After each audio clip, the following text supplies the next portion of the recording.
So Chelsea prepare to face Palmeiras and Esteval Willian in the quarterfinal of the Club World Cup in Philadelphia. It's a huge game, and given how much has actually happened since last weekend when Chelsea somehow won the longest and kind of most dramatic match ever against Benfica, the way the tournament's kind of changed with Man City going out, the potential of Chelsea making it to the final, it is really there. But of course there is some trepidation because Palmeiras are a team that Chelsea have faced before in the Club World Cup, a very difficult match back in 22 in the Club World Cup in Abu Dhabi, which Chelsea did win.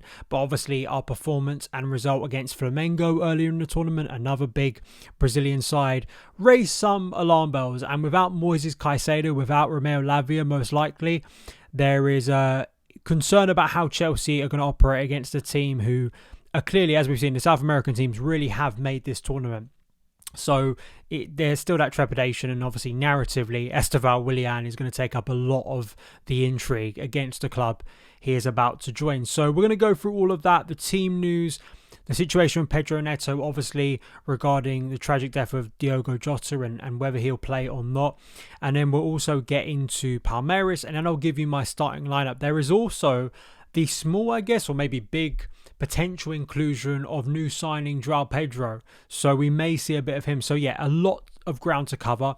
As always with my previews, I want to get your thoughts, your predicted lineups. Please do give me your predicted lineups down in the comments below. Give me your thoughts about the game, the tournament so far, all that good stuff, tactics, ideas you have about what Maresca should do. Really want to hear those in the comments below. And if you haven't been keeping across all the podcasts this week, there's been a lot this week. So I forgive, if you haven't caught up with all of them, but a lot of content going out there, specifically about our new signings. I've had some great conversations already this summer with the likes of Benjamin Bloom, Championship and Ipswich expert, about Liam Delap. We had Ryan Adset on Monday to speak about Joao Pedro, and we had the brilliant Kevin Hatchard to speak about Jamie Gittins. And that will be a continuing theme throughout the summer with whoever Chelsea sign, hoping to get some great experts on to speak about those players coming into Chelsea. So let's jump into it. In terms of team news, we kind of know that Romeo Lavia is unlikely to play this game, or at least is, very, very shocked if he starts this game, which is kind of a double blow because without Moises Caicedo, you would kind of naturally think he's going to start this game.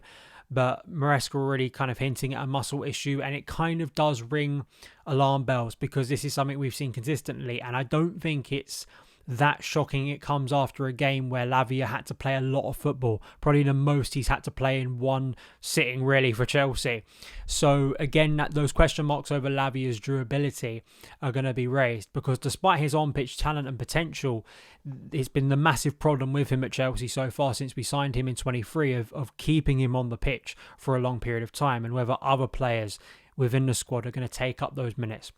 So Pedro Neto, there's the potential here of compassionate leave. Maresca, I think very rightly in the club, very rightly, leaving it in the hands of Pedro Neto. Obviously, I didn't post my podcast yesterday, and I'm sure like many of you, it was a very sad day for the football family, and I think that, it's understandable if Pedro Neto doesn't want to play this game. Maybe he's in a mind where he wants to play this game. I think it's understandable. The club are fully supporting him for whatever decision he makes, but obviously that will come into play whether who comes in for him. But obviously really difficult time, and you could definitely tell with some of the images regarding Chelsea training, it was a very somber mood, and rightly so given how much of a tragic situation it is. So we will see how that plays out, and obviously not only thoughts and feelings with Pedro Neto because he's lost a dear friend and the football world has lost an incredible player, but also of course with Liverpool and Jota's friends and family. In terms of Moises Caicedo, we know he's suspended. We know that Nicholas Jackson is back from suspension. Looking at Palmeiras, yes, we all are going to focus in razor sharp on Esteval Willian. That's understandable. But in terms of some of their key attacking players, I mean, Paulinho, I was just looking at some numbers regarding this specific tournament. He is second highest goals per 90. He's up there in terms of shots per 90, shots on target per 90, and successful dribbles. He came off the bench and replaced Esteval Willian in the win over Botafogo in the last round, and scored a major goal. Really, really brilliant finish taken in a dramatic game. So Palmeiras in terms of an attacking point of view, that's one of the players you're going to be looking at. Defensively, though, they do have some issues. Gomez is suspended for this game. Murillo is unlikely to be available for this game. So defensively, like Chelsea, there are some key positions where they're going to be lacking some players, and that may aid Chelsea in what I suspect, again, could be a very, very close game in Philly. I think there are some big questions regarding Maresca's approach to this game. One is about Joao Pedro. From my sort of grasp of listening to the comments from Maresca when he was directly asked about Joao Pedro, I'm not entirely sure Joao Pedro is going to start this game. It sounds to me like he's just literally arrived with the group. He's, getting involved. And we've seen how Maresca has handled other new players of not throwing them into this tournament. And I think by that logic, Joao Pedro, Liam Delap didn't start the first game against LAFC. It took him a while to get that first start.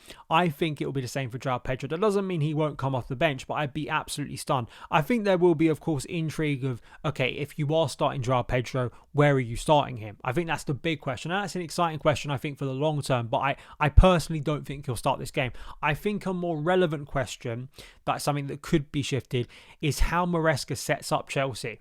Because, of course, there was a lot of excitement and I think positivity with the way he set us up against Benfica that really worked, this kind of 3-4-3, 3-4-2-1 system. And whether he continues with that, because as we've been delving into, is that a sign of Chelsea's new recruitment, of looking to get inside forwards and making us a little bit more unpredictable? Or will he shift back to kind of his more conventional Maresca system, which saw in possession, out of possession, can look like a back three, but more so is using... The biggest change, I think, with these two systems is whether you're using kind of natural wingers, because the problem with the wing-back situation is, as we saw in the last game, is you effectively are then shifting Cole Palmer into kind of this inside forward role. You're using Cucurella as a wing-back, which he can play, and then we use Neto on the other side. So I think those are the big questions, and also central midfield. So let's try and answer some of those with my predicted 11. Rob Sanchez, I think, will start in goal. The back four... And again, arguably, with my lineup, I think this lineup could either look like a 4-2-3-1, could look like a 3. I'm going with the assumption he's going to stick with what worked against Benfica, because I do think it worked, and I think that if it's a formation and structure I'd like to see Chelsea work on a bit more, because Maresca has spent a year working with one system. You'd think this is the one you need to trial a bit more to see how it works. And also, I think it plays into who may not be available for this game. So I think Reece James should be starting at right back. I don't want him touching central midfield. That's not to say he can't invert in central midfield. He can't sometimes pop up in that area. But I don't want him playing as a central midfielder in this game. Despite not having Lavia and Caicedo, you have central midfield options. You should be using them. I just think it's a waste of time playing him there. I'm not even the biggest fan of Reece James, as people who've watched my show for a long period of time, stretching back to the Tuchel days. Not a big fan of him playing right centre back, but I prefer him playing that role than central midfield personally. I think Tosin will come in here. I think one of Tosin, Chalobah, it's kind of up for debate, because of course Badiashile had that injury very late on. So I think one of the two. I'm going to go with Tosin, just because I think he's been in better form. So I think Tosin will start. Levi Colwill has been kind of the stand-up centre-back for Chelsea in this tournament. I think will continue to play, as will Marc Cucurella. Now we get into the interesting part. I think the biggest kind of juicy debate over who should be starting, who is it positive, negative. I think Dario Sugo is going to start. I'm more confident about Dario Sugo starting this game than I am Andre Santos. However, I have constructed a lineup that would have both in the starting lineup. I think firstly, Dario Sugo, Maresca's already talked about him being this kind of defensive-minded profile. So I think it's understandable why Sugo would be used in place of Caicedo or Lavia. I think that's how Maresca uses him. However, as Real Rambo tweeted, as Chicago Dimitriev pointed out, Andre Santos, as much as we see him, and I think rightly so, as an attack-minded midfielder, it's not like he can't play a deeper role if required. And there's another reason why I think he should be playing in this game, which I think is also the reason why he should have been playing in the Flamengo game a couple of weeks ago, is he said, Real Rambo here says, Andre Santos had the highest tackles per 90 in Ligue 1. He played in a pivot next to Diarra or Barco for most of the season for Strasbourg, where he was a winner. Where he was a ball winner. He's very capable of playing Lavia or Caicedo's role against Palmeiras. We can't just limit him to Enzo's role. And I think I agree with that. And I also think that Santos and Fernandes, this may seem simplistic, but I think that, especially for Andre Santos being a Brazilian player, and he gave some quotes before the Flamengo game about how much this game meant to him, and obviously he didn't play in it. I don't think there's much wrong with having players in this starting lineup who understand how seriously Palmeiras are taking it. I mean, if you've seen the quotes going around from the Palmeiras coach of how much this game means to him, I mean, I do think it's Abel Ferreira, it's really ridiculous quotes, basically saying that we want to harness the spirit of Americans and South Americans to go against the English. I mean, I think that's a little bit weird, but that's how they're rallying up this, and we've seen how much South American teams have really benefited from this tournament and shocked a lot of European teams. I mean, Chelsea got shocked in that nature against Flamengo, and I think you need to have players who will understand the intensity, the aggression, the style of play, understand that. And I think that obviously Andre Santos, despite playing in Europe very recently, will still have a deep understanding of Palmeiras, will still have a deep understanding of how emotionally they're coming into this game as well. So I don't just think it's a tactical and technical point. I think it is also a psychological and kind of emotional kind of just understanding the stakes of the game. And I think, again, Maresca, he has natural central midfield options. Arguably, and I'm not a fan of it, but undeniably, I mean, he did score against Benfica and he has played quite a bit in this tournament, more than I suspected, is Kenan Dewsbury-Hall. I mean, I'd still actually prefer Kenan Dewsbury-Hall probably. If it meant that Reece stays at right back or right wing back or right centre back, I'd prefer still to have a natural central midfielder in that role. However, I'm going to go Sugo and Santos. I think I'm probably going to be wrong. I think it's more likely it's going to be James or Enzo or Dewsbury-Hall and Enzo, Dewsbury-Hall and James. I think that's more likely. That's just my personal opinion. So then we get into the inside forward, or arguably I've already given Cucurella. So if you see it on the graphic, I may move Cucurella up to kind of a wing back role. I'm going to go with the assumption that Neto doesn't play this game. He missed the training.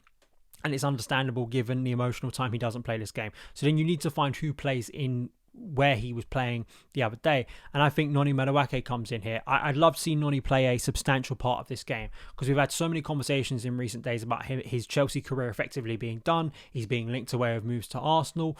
And I like Noni. And I think he has enough of his defensive quality and also attacking quality to play this role still to a high level. Arguably, at times he does it anyway in the normal system, and it adds that width, being able to cut into that left foot of his. I'd like to see Noni start off the right as kind of a right wing back. So then in the number 10 positions, inside forwards, Fernandes and Cole Palmer. And then obviously up top, I think Liam Delap should still start this game. Nicholas Jackson, if he is going to play this game, I mean, he really needs to show up. It's arguably it's the same for Madueke, right? We're at a stage, weirdly, with this tournament because the transfer window is surrounding it, all the noise and talk about it. Chelsea signing Joao Pedro, Chelsea still looking to sign new attacking additions before the end of this window. Nicholas Jackson, especially, needs to raise his reputation again. He needs to remind people why I think he's a valuable player for Chelsea. Unfortunately, all he's done in this tournament, other than, I think, a bright moment in the first game, is get himself sent off.